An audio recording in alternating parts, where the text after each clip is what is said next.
Hello learners, welcome to channel. तो जैसा कि आपको पता है कि हम सभी कहाँ पर रहते हैं, ज़मीन यानी कि लैंड पे रहते हैं, अर्थ पे रहते हैं। और हमें सांस लेने के लिए ऑक्सीजन यानी एयर की हमें रिक्वायरमेंट होती है, और पानी, जल, और उसके साथ साथ अर्थ पे हमारे साथ जो है डिफरेंट टाइप के आप एनिमल्स देखते होंगे, जीव जंतु देखते होंगे, वो हमारे साथ धरती पर रहते हैं। और साथ ही साथ डिफरेंट टाइप के प्लांट और ट्रीज़ जो हमारे धरती पर रहते हैं, और ये हमें चारों तरफ से घेरे हुए हैं। ये एक जगह नहीं है, आप कहीं पे भी निकल जाइए तो हमारे आपके पास चारों तरफ आपको ज़मीन, हवा, पानी, जीव जंतु और प्लांट यानी कि पेड़ पौधे मिल जाएंगे। वहीं पे अगर आप घर से निकलें तो आप देखेंगे कि रोड निकल रहा है, पार्क दिख रहे होंगे आपको, डिफरेंट बहुत सारी बिल्डिंग्स दिख रही होंगी, छोटे बड़े कई सारे फ्लोर के घर दिख रहे होंगे, टेम्पल्स दिख रहे होंगे, रोड, ब्रिज, आपको बहुत सारी चीज़ें दिख रही होंगी जो कि मैन द्वारा जो है वो मेड की गई, बनाई गई हैं। तो ये चारों तरफ से क्या है, आपको घेरे हुए हैं। आप घर में ही बैठे हैं तो आपके पास लैपटॉप होगा, मोबाइल होगा, टीवी होगी, बहुत सारे लोग होंगे आपके आसपास, सोसाइटी होगी, सोसाइटी से डिफरेंट सोसाइटीज़ मिल मिलकर आपके डिस्ट्रिक्ट से स्टेट, स्टेट से कंट्री, तो यानी कि आप चारों तरफ से लोगों से, जीव जंतुओं से, पेड़ पौधों से, हवा, पानी, जल से घिरे हुए हैं। और यही क्या है, यही आपका इन्वायरमेंट कहलाता है।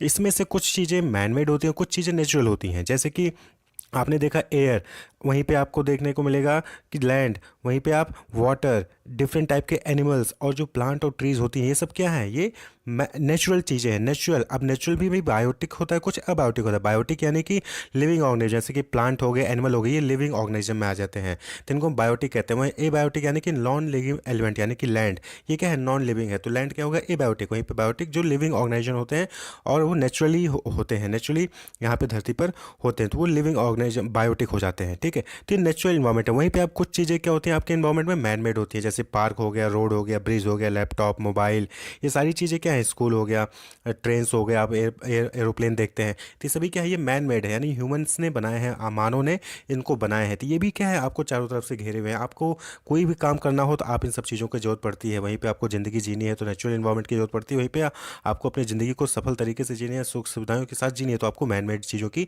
रिक्वायरमेंट पड़ती है। तो ये चारों तरफ से आपको घेरे हुए हैं, और यही सब आपका इन्वायरमेंट बनाते हैं। इन्हीं को हम क्या कहते हैं, इन्वायरमेंट यानी पर्यावरण। तो अगर आप एनसीईआरटी की डिफिनेशन की बात करें तो वहाँ पे सीधा सीधा लिखा है कि place, people, things and nature that surround any living organism is called environment. यानी वो सभी प्लेस, पीपल, थिंग्स और नेचर, ये सभी जब किसी भी लिविंग ऑर्गेनिज्म को सराउंड करते हैं, चारों तरफ से घेरते हैं, तो वही इन्वायरमेंट कहलाता है। तो यहाँ पे किस चीज़ का कॉम्बिनेशन हो गया, it is a combination of natural and human made phenomena.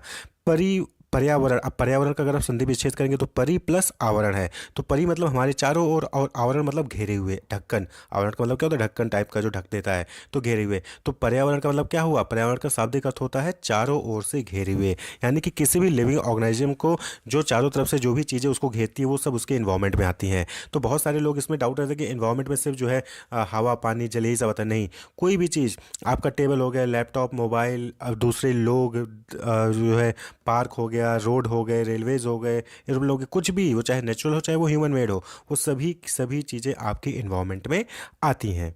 Clear. तो अब बात कर ले कि इन्वायरमेंट वर्ड जो है आया कहाँ से। तो इसका जो ओरिजिनल हुआ है, जो ये इन्वायरमेंट वर्ड आया है, वो फ्रेंच वर्ड से आया है। फ्रेंच वर्ड इन्विरोनर या फिर इन्वर्नर, तो ये दो वर्ड हैं, दोनों फ्रेंच वर्ड हैं। इन्हीं से जो है इन्वायरमेंट वर्ड जनरेट हुआ है, ऑरिजिन हुआ है, और इसका मीनिंग होता है नेबरहुड, यानी कि आपके आसपास के लोग, आपके आसपास की चीज़ें।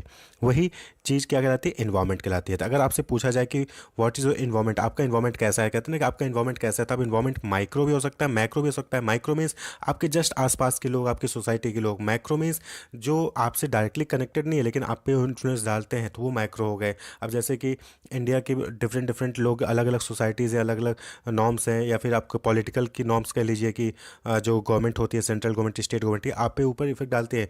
डायरेक्टली आप कंटेक्ट नहीं, लेकिन इनडायरेक्टली आपके ऊपर उसका इफेक्ट पड़ता है, तो वो भी आपका इन्वायरमेंट हो गया। क्लियर। तो इन्वायरमेंट यानी कि वो सभी प्लेस, पीपल, थिंग्स, नेचर जो आपको चारों तरफ से घेरी हुई हैं और जो आपके ऊपर इम्पैक्ट डालती भी हैं, डायरेक्टली इनडायरेक्टली, वही आपका इन्वायरमेंट कहलाता है। Wish you all the best, keep watching.